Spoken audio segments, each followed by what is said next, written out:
Şahane Pakistan sokak yemekleri bölümüne hoş geldiniz. Hava o kadar kirli ki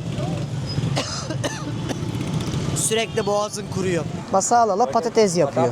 Patata yapıyor.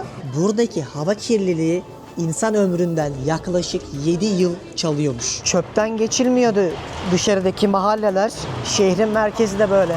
İnsanların günlük ortalama gelirlerinin $1 olduğu söyleniyor Pakistan'da. Şu Lahore'daki hava kirliliğinden dolayı 200 binden fazla insan doğrudan ya da dolaylı yoldan hayatını kaybediyormuş. Ya film setini canlı canlı yaşayacağımız yer olacak. İddia ediyorum son 3-4 yıldır gördüğüm şu ana kadarki en kötü yer. Ya dünyada kaç ülkede bak böyle kaldırımda giderken ördek çıkabilir. Şöyle motor yağında.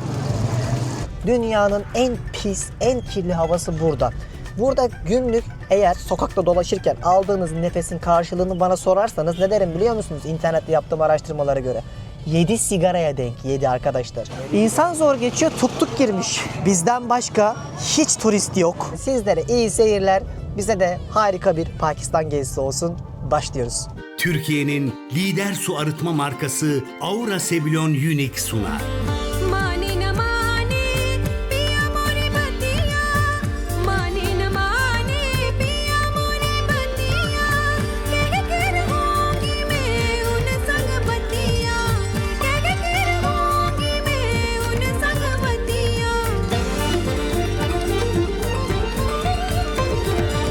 Hanımlar beyler, ben Deniz Pehlivan. Dünya turumun Pakistan ayağına hoş geldiniz. Aslında videonun başını hiç buradan başlatmayacaktım ama başlatmak zorunda kaldım. Çünkü az önce gitmeye çalıştığımız yerde askeri bir bölge olduğu için mi bir şeyler dediler ve bizi almadılar. Dediler ki başka yoldan gidin. Ekranları başında your name is? Selman. Arkada Burçin. Ve ben Deniz Pehlivan. Sizlere dünya turumuzun en eğlenceli yerlerinden bir tanesi olan Pakistan'ı gezdirmek için yollara çıktık. Hatırlarsanız önceki bölümde buraya nasıl geldiğimi, Pakistan hakkında bildiklerimi ve nasıl bir rota çıkardığımı anlatmıştım. Dünya turumdaki o ilk bölümü izlemeden sakın bir yere gitmeyin. Her şey çok güzel, çok eğlenceliyiz. Gördüklerimizi size anlatmak için sabırsızlanıyorum ama bıraktık. Hiçbir şey düşünmüyorum. Çok sakinim ve olabildiğince keyif alarak Pakistan'daki bu zor yerleri sizlere göstereceğim. O yüzden insanın biraz sinirleri gerilebiliyor gördüklerinden dolayı. Sizler şimdi ekranlarınızın başında bence binlerce yıl öncesine ışınlanacaksınız. Bizler de bu Pakistan'ın kirli sokaklarında ki hatta dünyanın en hava kirliliği yüksek olan 3. kenti bir zamanlar birinciymiş. Lahore kentinde başımızdan geçenleri sizlere anlatacağız. 200 milyondan fazla insanın yaşadığı bu küçücük ülkede bakalım nasıl hayatlar varmış, neler gezilirmiş, neler göreceğiz. Hep birlikte izleyeceğiz. Şu abiyle şimdi yola çıktık. Bizi otelden aldı. Lahore'un merkezine gideceğiz. Şu an Hindistan sınırına yakın bir yerdeyiz. Anlatacağım hepsini sırayla. Normalde dediğim gibi videoyu böyle başlatmayacaktım. Askerler bizi almadı. Pasaportlarımıza baktılar. Kamerayı görüp buradan değil başka yerden geçin dediler. Bir anda ben de kamerayı aldım. Anlatmaya başladım anlayacağınız. O yüzden hanımlar beyler sizlere iyi seyirler. Bize de harika bir Pakistan gezisi olsun. Başlıyoruz. Gezimiz Aura Sebilon su arıtma cihazlarının desteğiyle başlıyor. Burada çok rahat bir şekilde uygulamadan taksi çağırabiliyorsunuz. InDrive çalışıyor burada ve biz yaklaşık olarak $6 falan 30 küsür dakikalık bir yere götürecek. Bu abimiz böyle bir köylerin içinden geçiyoruz. Şu an şehir merkezine doğru ilerliyoruz. Her yerde böyle motor trafiği var. Bir tren istasyonunun şu anda üstünden geçiyoruz. İnsanlar tren raylarının üstünde yaşıyorlar. Etrafta her yer çöp ve bir yandan da gökyüzünde çöpleri karıştırmak isteyen buradaki hayvanlar, özellikle fareler öldürülmüş şehrin içinde. Onu bekleyen göklerde akbabalar var. Ve bu gördüğünüz gri renk hava kirliliği. Yani bulut değil. Çünkü nefes almak dahi çok zor burada. Dedikleri doğruymuş. İlk günden beri bunu size anlatıyorum. Canlı canlı da yaşıyoruz. Bakın. Böyle gidiyoruz. Şu an biz ülkede sıradan bir sokakta bir trafiğin içinde gitmeye çalışıyoruz. Çünkü hiçbir düzen yok. Yani 2 hafta önce sizlere İsviçre'yi gösteriyordum. Şimdi burada bunu gösteriyorum. İnanılmaz bir zıtlık değil mi arkadaşlar ya? Hani gördünüz sizler de.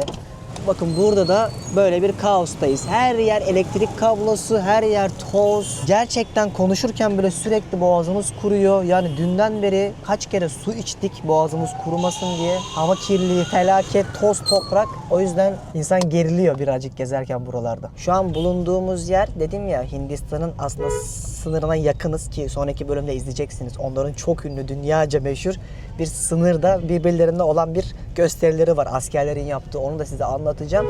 Batıda Afganistan, doğuda Hindistan var. İşte aşağıda İran var. Ama bulunduğumuz yerler dağlık olduğu için ve çok büyük bir, özellikle tuğla şirketleri ve fabrikalar havaya hiçbir şekilde filtreleme sistemi yapmadıkları için dünyanın en pis, en kirli havası burada.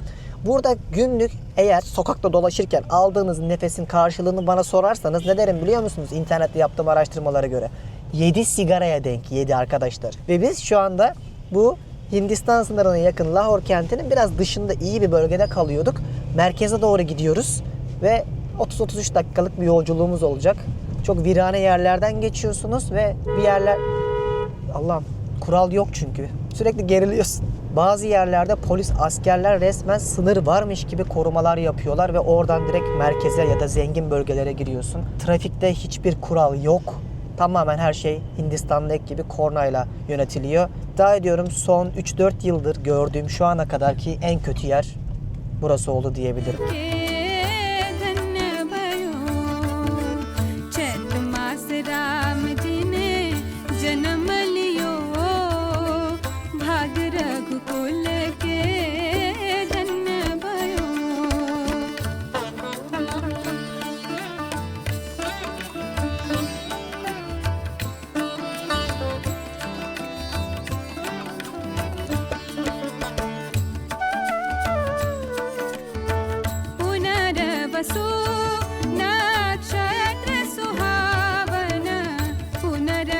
Dünyanın en kirli havasının olduğu söylenen, şu an sesten ne kadar beni duyuyorsunuz bilmiyorum ama Lahore kentinin antik merkezine hoş geldiniz. 400 yıldır yaşayan bir kent burası aslında. Hep YouTube'da ben de görürdüm. Sürekli boğazın kuruyor. Hava o kadar kirli ki. Geldik, gezeceğiz. Gerçekten nefes alması çok zor. Hava hep böyle. Kış ayında daha da beter oluyormuş. Yazın 40 dereceleri görüyor burası ama kışın soğuk. Şurada bir çarşıları var. Her şey orada dönüyormuş. Hadi bakalım girelim oraya. Gezerken yine hem tecrübe ettiklerim hem ülkeye dair bildiklerimi anlatacağım. Ama hiç kolay olmayacak. Burası Delhi kapısı. Bunun gibi bir dünya kapı var. Şehrin etrafındaki surlar ve kapılar gibi düşünebilirsiniz. O kadar çok bağırıyorum ki hani son zamanlarda bu kadar çok bağırdığım bir yer hatırlamıyorum. Allah'ım, her an her şey çıkabilir. Gel Burçin. Ne oldu? Korktun mu? Çok korkuyorum. Vallahi şöyle çarşıya doğru girelim. Burada bir şey satıyor abi. Patatese benziyor. No, I'm fine. Thank you. Thank you. Eyvallah. İnsanlar çok sıcakkanlı değil mi? Evet, sürekli. Yardımseverler değil mi? Sürekli laf atıyorlar ama. Bir de güler yüzlüler ya. Bu ne abi ya? Film seti gibi ya. Hani yorum yapamıyorum. Ya dünyada kaç ülkede bak böyle kaldırımda giderken ördek çıkabilir. Satıyorlar. Direkt alıp yiyorsun. Kesiyorlar önünde hatta. Ben de çok özlemişim böyle kaosu. Böyle 20'li yaşlarımın başında Myanmar'a bile gittim ben zamanında. Ama böyle 30'lardan sonra zor geliyor. Kendim az önce şeyi düşündüm hatta, ben nasıl gezmişim ya, Hindistan'ı karış karış gezdik zamanında. Ama farklı. Yani hayatınızda bir kere bence buraları da görmeniz lazım. İnsan Japonya'yı, İsviçre'yi, Norveç'i de görmeli. Bir de bu tarafı da görmeli. Çünkü dünyanın aslında gerçek yüzü burası. Ve inanın bana, dünyanın %90'ından fazlası bu şekilde ne yazık ki yaşıyor aslında. Bizim haberimiz yok. Arkamda Delhi kapısını görüyorsunuz. Dediğim o surların etrafındaki kapılar. Aslında yerleşim Baburlar döneminden beri içerideymiş. Yani burası bir antik kent aynı zamanda.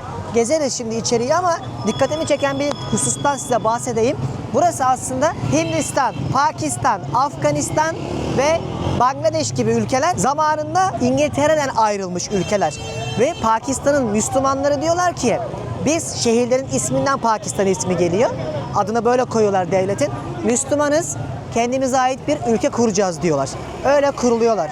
Ve arkamda da bu taraf muhtemelen Delhi'ye, yani Hindistan'a baktığı için Delhi kapısı demişlerdir. Bu devasa tarihi kapıyı görüyorsunuz. Buradan içerisi, ya film setini canlı canlı yaşayacağımız yer olacak. Gerçekten çok yoksul bir coğrafya. İnsanlar günde $1 yaşamaya çalışıyorlar bu ülkede.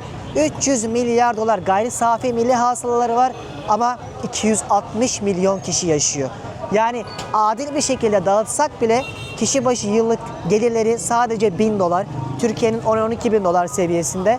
Ya da size 2 hafta önce anlattım, İsviçre'nin ise $120.000 seviyesindeydi. Coğrafya kader midir?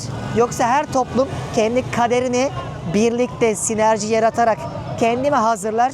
Yorumu siz yapın. Ben elçiyim, göstermekten sorumluyum. Allah Allah Allah. Resmen bir ışığa doğru yürüyoruz.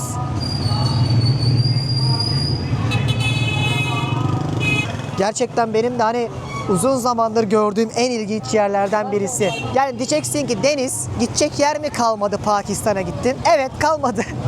Neredeyse hepsini gördüm dünyadaki birçok yerin ve merak da ediyordum. Bir söz vardır. Çok eskiden okumuştum. Üstadların sözlerinden biri. Dünya değişecek, değişmeden yakalamak lazım diye. Birçok gördüğümüz yer çok hızlı bir şekilde değişiyor. O yüzden buraları da kaçırmak istemedim zamanda yolculuk yapmak için. Ya gördüğünüz bir pazara girişin kaosunu, bizden başka hiç turist yok ve insanlar ilginç bir şekilde kamerayı gördükleri zaman sanki böyle hiç görmemişler gibi kamerayı yüzlerini çok felaket kapatıyorlar. Erkekler yine seviyor da kadınlar özellikle böyle şu çarşıdan dolana dolana gidelim bakalım. Param olsa da ben alsam. Selamünaleyküm abi. Mısır. Mısır yapıyor. Çocuklar, siz de satıyorsunuz. Koku satan çocuklar. Bu dili bilmiyorum. Eyvallah, eyvallah. Genel olarak güler yüzlü insanlar ama. Böyle ülkelerde gezerken kulağımın zarı patladı galiba ya. Böyle ülkelerde gezerken arkadaşlar olabildiğince sokaktan bir şey yemeyin. Bak, 1 saat içinde hastanelik olursunuz. Coğrafyanın, çünkü biz bağışıklığına alışık değiliz. Bedenimiz hemen özellikle buz ve açıktaki meyve sebzeden tepki verebilir. Aman ha, benden size bir kardeşiniz olarak en büyük uyarım olsun. Böyle sığınacak hastane bile bulamazsın. Böyle durumda da ola ki aklınızda bulunsun, Türkiye'ye dönmeye çalışın. Öf, köfte yapıyor abi. Selamünaleyküm abi. Köfte, kofta. Kebap. Kebap. Yanda kebab. Ha, Yanda kebab. güzel görünüyor aslında ha. Bir bakalım sonra. Eyvallah, eyvallah. Buradan sonra Pakistan'a da gitmek isterim Burçin. Az önce burkalarını giyen ama o Pakistan'daki gibi kapanan kadınlar mesela, ben böyle uzaktan çekim yapıyorum, onları çekmiyordum. Hemen yüzlerini kapatıyorlar. Çok inanılmaz derecede bu konuda sertler, katılar. Hatta birkaç YouTuber kardeşim de videosunu yapmıştı. Kadınlar çektirip çekildiklerini, alındıklarında sildiriyorlarmış. Sevmezlermiş hiç. Gördün mü? Gördüm. Nasıl geldi bak, onu çekmiyoruz. Çekmeyin ha, aman diyor. Çok tutucular bu konuda. Sokağa çekiyorum halbuki. Oo, patata. Kötü görünmüyor aslında ya, ben yerim bunu Burçin. He. Masala. Masala. Masala. Masalalı patates yapıyor. Patata yapıyor. Yani çok daha kötülerini gördük ama devam. Benim izleyen bir sürü arkadaşımız var. Yolu yarıda bırakmak istemiyorum. Anlatacağımız daha çok hikaye var. Şu ana kadar biliyorum uzattın ayaklarını, ekranın başında rahat rahat izliyorsun. Ama bak, kardeşlerin gezerken bir yorum, bir beğeni almasın mı? Yaptığımız işi öne çıkarmak için YouTube böyle çalışıyor. Beni desteklemek isterseniz telefonla, bilgisayardan yapmanızı öneririm. Televizyondan şimdi bölünmesin videonuz. Bir yorum, bir beğeninizi atarsanız sevinirim. Kanala abone olmayı da unutmayın. Çünkü dünya turumuz yeni başlıyor. Bu daha başlangıç. Bak, şu kuşları da serbest bırakmanız karşılığında satıyorlar. Yakalamış mesela bir sürü serçeyi. Parasını veriyorsun, salıyor. Ama gerek yok. Her zaman ne deriz? Her ne olursa olsun hayvanların alet edildiği her şeye karşıyız. Çocuklarımızı da böyle büyütelim lütfen. Şöyle caminin etrafından, pazarın içinden dolaşarak aşağı doğru gidiyoruz. Yani her şey virane, her şey yıkıldı, yıkılacak. Ama etrafında dönen hayatlar var. İnsanlar bir şekilde yaşam mücadelesi veriyorlar buralarda. Baksanıza. Şahane Pakistan sokak yemekleri bölümüne hoş geldiniz. Bugünkü menümüzde pudura var. Böyle içinde nohutumsu bir yemek. Yanında da muhtemelen şu salatadan koyuyorlar. Her şey dışarıda. Yani şurada yemeğini yiyorsun, burada yemeğini yapıyorlar. Şurada yemeğini yiyorsun, her şey yan taraftan böyle geçiyor. Onaylar gibi. Şu taraftan devam edeceğiz. Az önceki Vezirhan Camii'ydi. Girmedik. Çok kalabalık buralar. Bak yemin ederim bir yerde video çekerken bu kadar boğazım kurumadı. Hava o kadar kirli ki direkt vuruyor. Burada ne yapıyormuş? Bu da nohuttan galiba. What is this? Dahi bale. Dahi pelle. Dahi bale. Hiç fikrim yok. Kardeşim böyle kahkahalar eşliğinde nohuttan yapmış yine gibi hamur işi. Şurada bir dünya sosları var. Bizdeki tezgahlar işte aynı mantık ama Pakistan style'a. Eyvallah eyvallah. Güzel insanlar ama ya. Yani selam veren, güleç insanlar, saygılı insanlar. Şu ana kadar insanlarını beğendim yani. Hiçbir sıkıntı yaşamadım. Vallahi şöyle gidiyoruz. Her yerde sokak yemeği var. Çok güzel kokuyor ama dediğim gibi asla hijyen aramayın. Yani pantolon yıkama yeri mi burası? Boya yeri sanki. Yemek değilmiş bu. Yani canınız mı sıkıldı? Sokak yemeği olarak pantolon yiyebilirsiniz diye düşünmüştüm. Bakar mısınız? Kıyafetleri tek tek yıkayıp boyuyorlar aslında. Bunu hiçbir yerde görmemiştim. İlk defa görüyorum. İşte bu yüzden Pakistan. Bu yüzden farklı. Bu yüzden insanlar zorda kaldıkça bu manzaraları görüyorsunuz aslında. Alamıyor çünkü ikinci bir elbisesi olmuyor. Bunu size Hindistan'da da anlatmıştım. Önceki bölümleri, Hindistan bölümlerimi izlemenizi öneririm. Yüz milyonlarca insanın ikinci bir tişörtü olmuyor. Ne yazık ki. Dünyanın gerçek yüzü bu zaten. Ve güneş hiç görünmüyor. Hep böyle puslu. Şu an ezanlar okunarak kalabalığın içinden akıntıya karışarak gidiyoruz. Vallahi nereye gitsek ben de anlamadım ki Burçin. Bir şekilde kervan yola dizilir. Bulacağız bir yer. Allah Allah burada alalım. Şöyle çarşıların içerisinden pazarları görerek gidelim. Böyle rengarenk kırmızılar, sarılar, yeşiller, pembelerin olduğu kıyafetçiler çarşısının içinden geçiyoruz şu anda. Bakın bu geleneksel kıyafetlerini yapıyorlar. Burada şöyle bir kültür var. Erkek evlenileceği zaman kız tarafı erkeğe her şeyi veriyormuş. Yani işi bile yoksa erkeğe kız tarafının babası iş verirmiş. O yüzden Pakistan'da damatlar değerliymiş. Aklınızda bulunsun. Çok farklı ama değil mi? Yani insan hani ekranlardan ne görüyorlar şu an bilmiyorum ama ben de mesela döndüğümde izleyeceğim ya bu videoları. Ben de çok şaşıracağım. Ya diyeceğim biz burada ne yaptık? Nasıl gezdik? Nasıl yaşadık? İnsan bazen içindeyken anlamıyor çünkü. Film sahnesi gibi değil mi? Bakın hatta size bir öneride daha bulunayım. Ben Asya'daki neredeyse %80'ine ülkelerin gitmişimdir. Ama unutamadığım en iyi yerlerden bir tanesi Hindistan Varanasi'dir. Ölü yakma merasimlerini görebileceğiniz Ganj Nehri'nin etrafında çok eski, binlerce yıldır yaşayan bir kenttir. Zamanda yolculuk yapmayı seviyorsanız orayı da kesinlikle öneririm. Ama Lahore'da hiç eksik kalmadı. Lakin hala tabii ki Varanasi bambaşkadır. Aklınızda bulunsun. Bu videoda da size böyle çılgın, mistik gezi rotası olarak burayı önerebilirim dostlar. Vallahi şimdi başka bir kapıya doğru gidiyoruz. Böyle her yer çarşı, pazar zaten burada. Biraz sonra biraz daha nefes alacağımız yerler göreceğiz. İnsan zor geçiyor, tuk tuk girmiş. Her şey bir akış içerisinde ya Rabbim. Ve kaldırım yok. O yüzden böyle yolun ortasından hep beraber gidiyoruz. Burası da meyve sucu. Neler satıyorlar? Portakal, mandalin, havuç, pancar. Ne ararsanız sıkıyor kardeşim. Tavuk. Baharatlamış, kızartıyor. Selamünaleyküm. Chicken, you are cooking chicken ha? Şöyle motor yağında kızartıyor. Heart. Bunda da kalp varmış. Kalp satıyormuş. Eyvallah, eyvallah. Ha boyun. Neck. Neck. Enjoy your meal. Thank you. İşte o dünyaca ünlü Pakistan sokak yemekleri tezgahları. Burada da biryani yapmış. Bildiğiniz pilav. İçine de işte tavuk, et koyuyorlar. Bu şekilde oluyor. Şu da is it samosa? Samosa. Bildiğiniz pişi. Aslında hamurumsu bir yemek. Sen ne satıyorsun? Hindistan cevizi. Bak şurada da bir şey. Eyvallah. Orada da biryani yapıyorlar galiba. Gidelim. Git sev. Merhaba de. Bak seni farklı görüyor onlar çünkü. Hindistan'daki gibi kas sistemi yok burada ama dinden dolayı, Müslümanlıktan dolayı ama gizli kas sistemi varmış. Gelir, zenginlik bunlardan bir tanesiymiş. İnternette araştırırsanız görürsünüz. O yüzden toplum arasında bir statü ve seviye farkı var ne yazık ki. Ve o kadar çok çocuk böyle çalışmaya çalışıyor ki bak bunlar çöp toplamışlar, poşetler. Onları taşıyorlar gariplerin.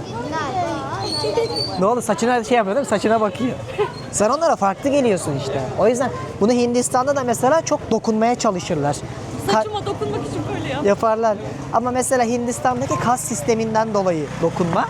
Çünkü bizi üst kastan görüyorlar beyazları, Avrupalıları. Hatta gelirler sizle fotoğraf çekinirler. Onu Facebook'a, Instagram'a atarlar. Bak benim üst kastan arkadaşım var. Ben onlarla sosyalleşiyorum diye. İnsanları saçma sapan sınıflamaktan başka bir şey değil işte. Ne yapacaksın? Bu da şeker kamışına benziyor. Sugar candy ama sıkmıyor. Eyvallah. Eyvallah. Sıkılmayan şeker kamışıydı. Onun suyunu da sıkıp içebiliyorsun. Şöyle gidelim bakalım. Pazarın kaosundan çıktık. Biraz daha sakin yerlere geldik. Havadaki pisliğe, kire bak. Ya bu hava kirliliği şu arkadaşlar genel olarak.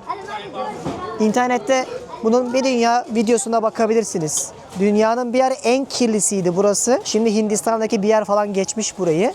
Şu an 3. sırada. Beni hiç bu kadar konuşurken mesela boğazım böyle öksürür gibi olduğunu gördünüz mü? Göremezsiniz. Sürekli böyle bir boğazınız kaşınıyor. Tükürmek istiyorsunuz, affedersiniz. Çünkü hava kirli. Partiküller sürekli dökülüyor. Bir resmen sis bulutu oluşuyor ve siz bunu ciğerlerinize çekiyorsunuz haliyle. Bak burada da ızgara tavuk yapıyorlar. Bildiğiniz kömürü koymuş. Hi. Selamünaleyküm.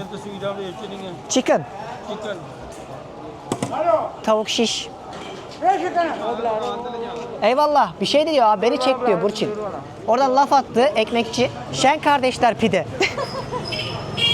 Bak ekmek yapıyor. Aa bak şöyle. Gel diyor ver bana.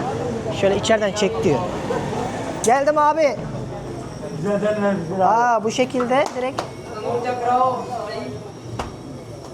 Çok yaygındır. Sıcak duvara yapıştırıyor hamuru.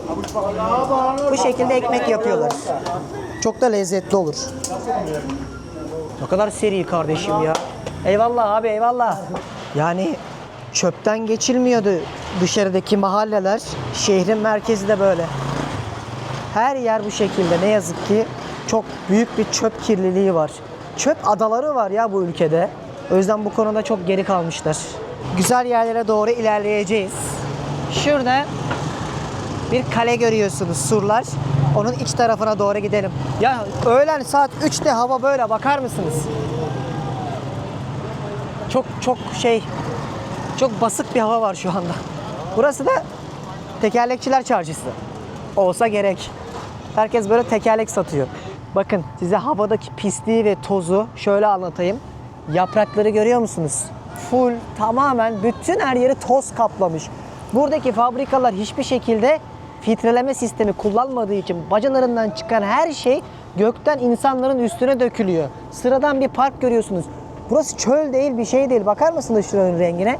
Ve arkada da kriket oynamaya çalışan çocuklar var. Bu coğrafyada çok yaygın bir spordur. Futboldan daha çok meşhurdur. Ve ilginç bir şey daha söyleyeyim. Dünyadaki futbol toplarının yarısından fazlası burada bir bölge var. Fabrikaların olduğu Pakistan'da. Burada üretiliyormuş. Ben de dün akşam öğrendim. Yani ortamlarda satarsanız yalansa da kim bilecek, aramızda kalsın. Şurada bir kafe vardı güzel. Oraya doğru gidiyoruz. Bu taraf gördünüz. Yorumu siz yapın. Şurası biraz daha iyi gibi. Hadi gel Burç. Oo, güzel bir yere geldik. Kalenin içine geldik şimdi. Tam olarak nerede olduğumuzu isterseniz göstereyim. Şöyle bakın. Az önce şuradaki Delhi kapısından girdik. Bütün şurayı yürüdük. Ve bulunduğumuz yerde en tarihi noktası Lahor kalelerinin olduğu yere geldik. Burada şimdi dolaşıyoruz. Şu restorana gideceğiz. Sonra da şu ünlü Badşahi Camii var. Oraya doğru ilerleriz.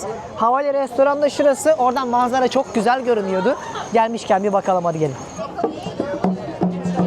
Darbuka değil mi o ya? Madam sir आ जाइए आपको शो दिखाए पुतली तमाशा Hi, good you. Thank you, thank you. Böyle bir mekana geldik. Bakalım asansörle çıkılıyormuş yukarıya. Thank you. Four. Okay. Evet, şuradan manzarası güzel görünüyor diyorlardı. Buranın en güzel manzaralı yerine geldiğimizi düşünüyoruz. Tabiri caizse onların Ayasofya'sının olduğu yere geldik. Aslında ülkede Babürler döneminden yaklaşık 400 yıldır korunmuş ve UNESCO koruması altında eserler var. Şu anda gördüğümüz cami de Badşahi Camii diye geçiyor. Onu anlatacağım ama öncesinde bir çay geldi. Buranın çayıymış. Pakistan çayı dediler. Karışıkmış. Sütlü. Biraz da böyle kahveye benziyor. Şu şekilde görüyorsunuz, kahverengi. Bundan içeceğim. Yani çay değil de süt içiyormuşsun gibi hissediyorsun. Beklentileri düşük tuttukça insan daha mutlu oluyor. Çünkü burası arkadaşlar gelişmemiş bir ülke yani. Bunu bilerek gezmek lazım. Ülkenin en turistik yerlerinde bile, en iyi otellerinde bile kalsanız hizmet kalitesi çok düşük. Dün biz mesela şehrin en iyi steakhouse'larından birine gittik. Tamam, çok lezzetliydi et ama hizmet, mekan vesaire çok gerideydi. O yüzden şimdi birazcık size ülkeyi anlatayım, hadi gelin. Bu ülkenin insanların kökleri aslında neredeyse Bangladeş, Hindistan, hepsi aynı coğrafyanın aynı insanları. Sınırlar ve inançlar değiştikten sonra ülkeler oluşmaya başlıyor. Hatta arkamda görmüş olduğunuz o Badşahi Camii'nin yaptıran kral, mimarı da Tac Mahal'i yapanlarla aynı.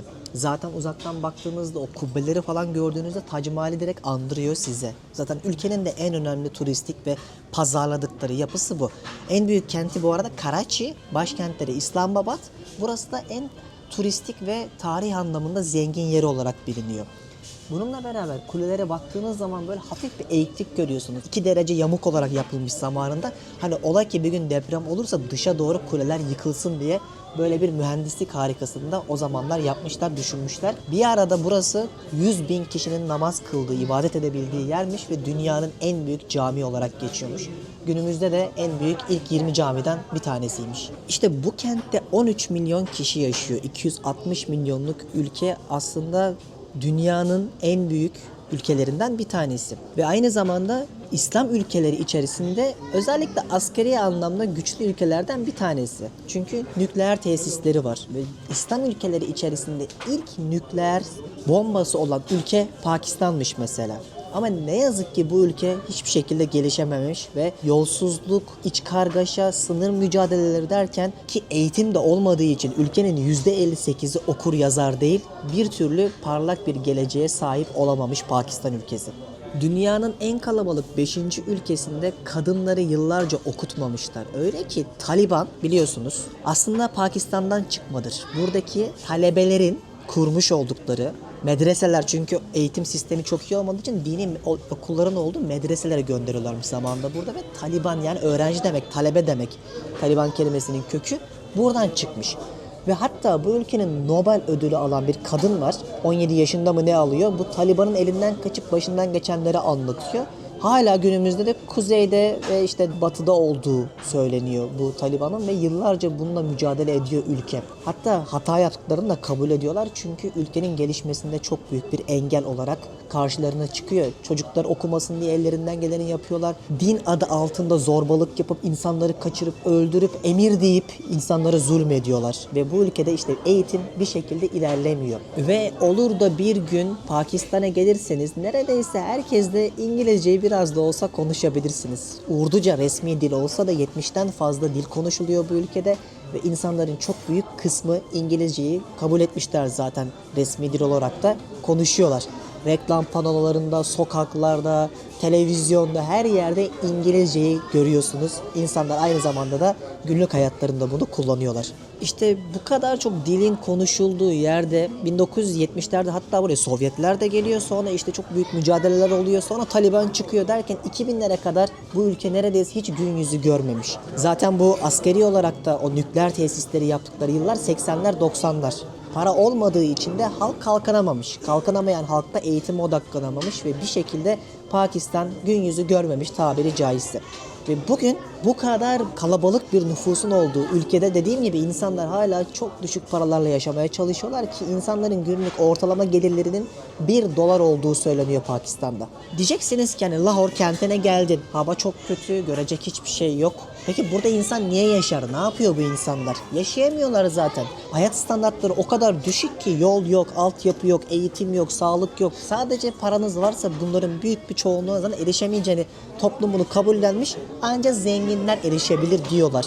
Hatta kas sistemi yok dedim ama demiştim ya az önce size çarşıda gezerken gizli kas sistemi var diye. Toplum bunu bile kabullenmiş ya da kabullendirilmiş. Bu ülkede insanlar bu hava kirliliğinden dolayı ölüyor demiştim ya. Yılda şu Lahore'daki hava kirliliğinden dolayı 200 binden fazla insan doğrudan ya da dolaylı yoldan hayatını kaybediyormuş. Yani buradaki hava kirliliği insan ömründen yaklaşık 7 yıl çalıyormuş. Yani düşünün 1980'lerde nükleer güce ulaşmış. 1990'larda uzaya ilk uyduyu göndermiş ülke olmuş.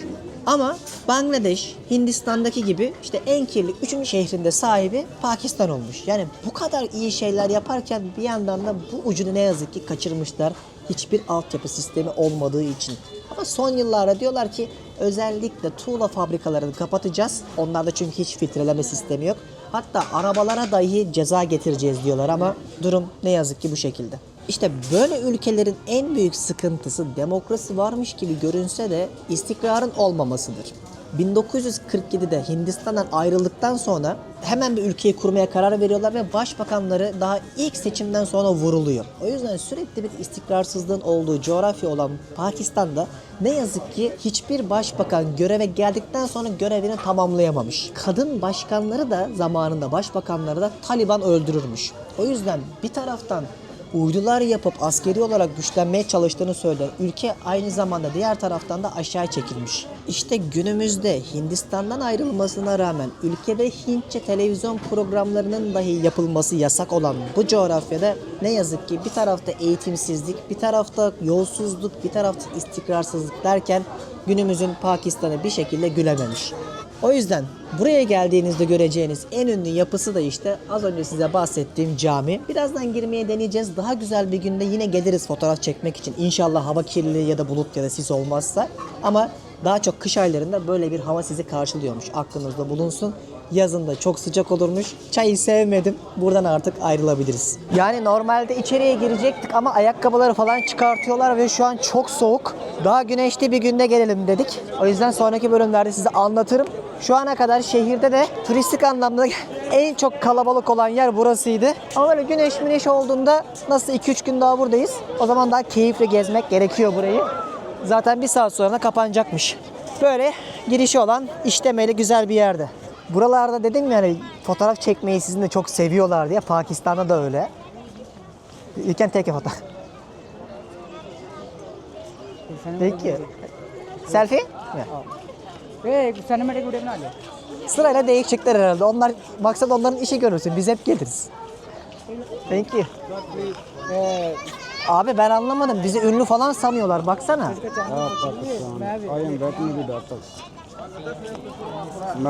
Gel Burçin sen de gelecekmiş. Allah Allah. Bir şey diyeceğim. Herkes fotoğraf çekiniyor. Çek abi sen de. Şimdi de arkadaki şunlar geliyor fotoğraf çektirmek için arkadaşlar. Ben anlamadım. Bizi belediye başkanı falan sanıyor diye düşüneceksiniz. Videonun ortasında size demiştim ya, böyle bir kültür var buralarda. Yani burada nereye gitseniz göreceksiniz ki insanlar sizlerle fotoğraf çektirirler. Neden olduğunu çok iyi bilen birileri varsa lütfen yorumlara yazsın. Çok soğuk. Şu an 5 derece. Pakistan'da 5 derece bir hava olacağını asla tahmin etmezdim. Size birazdan şehirdeki havanın ne kadar kirli olduğunu sayılarla göstereceğim. Dışarıda nefes almakta zorlandık ve o eski bölgeden şimdi yeni bölgeye geldik ve çok şık bir kafedeyiz. Bakın kafe böyle gayet hani batıda herhangi bir yere gitmişsiniz gibi güzel bir hizmet alabileceğiniz kafeye geldik. Bir bardak kahvede yaklaşık olarak $1,5 civarında. Peki burası ne kadar kirli görmek ister misiniz? Dünyada hava kirliliğini ölçen bir düzen, sistem var, metre var. Bunun adı da PM2,5 diye geçiyor. Kısaltması bu şekilde ama uzun hali partiküler madde 2,5 adında bir ölçme sistemi aslında ve 2,5 denmesinin sebebi de insan saç telinin 1/30 kadar havadaki partikülleri analiz edebilmesi. Ve şu anda buradaki hava o kadar kirli ki maske takın, dışarıya çıkmayın, spor yapmayın, yapıyorsanız da içeride yapın gibi uyarılar aldık. Ve hatta şu yan tarafta görebilirsiniz ciddi derecede rahatsızlık verici uyarısı var şu anda Pakistan'ın Lahore kentinde. İşte bu hava kalitesinin bu kadar kötü olduğu şehirde aynı zamanda özellikle kış aylarında smog dedikleri bildiğiniz sisler, bulutlar çöküyor ve insanlar bunu sis sanıyor. Halbuki bu hava kirliliği. Rüzgarlardan dolayı ya da işte mevsim şartlarından dolayı bu kirlilik şehrin üstüne bildiğiniz çöküyor. Hareket etmediği için insanlar da bunu sis sanıyor. Ve işte böyle bir ülkede bile size gündüz gösterdiğim hani o Eskişehir merkezi gayet orta halli bir yerde. Şu an bulunduğumuz yer çok lüks ama bir de bunun dibinin de dibi var. Eğer buradaki şoförle anlaşabilirsek sonraki günlerde size gerçekten Pakistan'ın asıl yüzünü göstermek isterim. Hindistan'da o mahallelere girememiştim ama belki Pakistan'da gireriz. İnsan korkar böyle yerlere gittiğinde. O yüzden birazcık önlem alarak gitmek istiyorum. Benim için de bir tecrübe ve gözlem olacak. Çünkü gerçekten bu şu ana kadar gördüğünüz ülkenin iki yüzü bence hiçbir şey. Bunun daha beterinin de beteri vardır. Diyerekten acıktık mı Burç? Artık biz bir akşam yemeği yiyelim. Hadi gelin Pakistan'da bir de akşam yemeği nasıl oluyormuş size onu göstereyim. Şuna bakar mısınız arkadaşlar ya? Şuna bakar mısınız? Yani insan nasıl yaşar diyorsunuz ama bir şekilde yaşanıyor ve içindeyken bunu anlamıyorsun. Nefes alıp veremedikçe farkına varıyorsun durumu. Gece mesela uyurken sürekli öksürüyorsun. Boğazın sürekli gıcıklanıyor ve en kötüsü bu görünmeyen partiküller var ya saç kılından bile ince. Ciğerlere kadar yapışabiliyor hava kirliliğinden dolayı. Şu an bildiğin egzoz dumanının içinde nefes almaya çalışıyormuşum gibi hissediyorum. Bulunduğumuz yerin ne kadar lüks olduğunu size şöyle anlatayım. Kaldırım var, çizgi var, düzen var. Şöyle şık binalar var. Burası işte onların en lüks muhitleri olarak geçiyormuş. Benim ayarladığım otel buradaydı.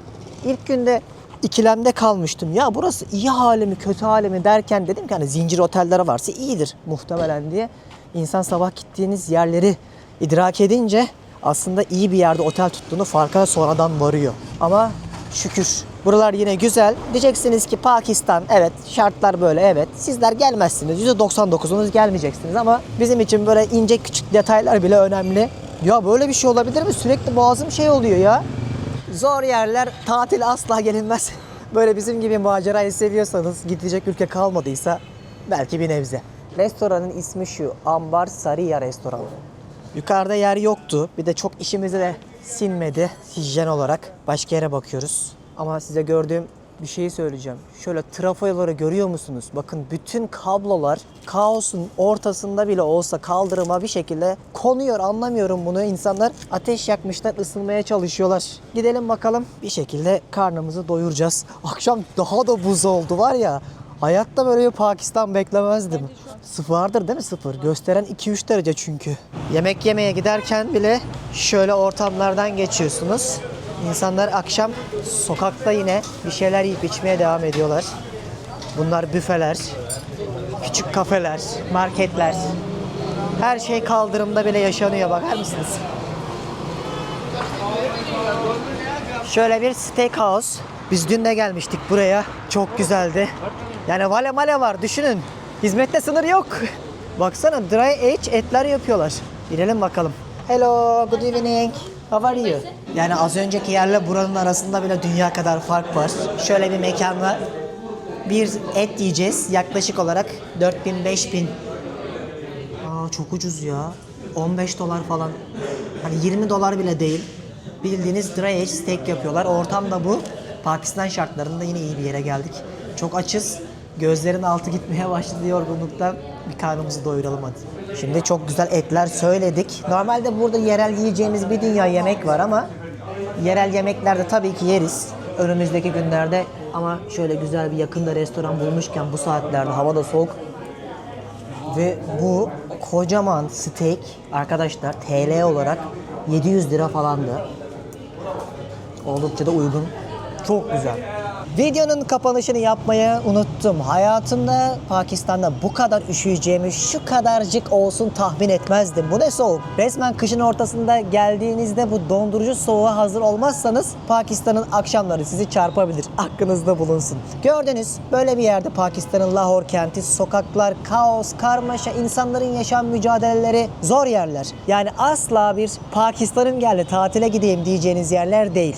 Tabii ki ülkenin özellikle gelir adaletsizliğinin had safhada olduğunu daha şu ana kadar küçücük bir noktasını gördük. Bunlar ne Bangladeş, ne Hindistan, ne Nepal, ne burası. Hiçbir tanesi sosyal devlet değil. Yani birazcık sosyal devlet nasıl olunur? Yönetimler halkına nasıl sahip çıkar? Bir toplum nüfusu arttıkça mı yoksa eğitim seviyesi, gelir adaleti dengelendikçe mi gerçekten insan gibi yaşar? Bunları internetten araştırmanızı öneririm.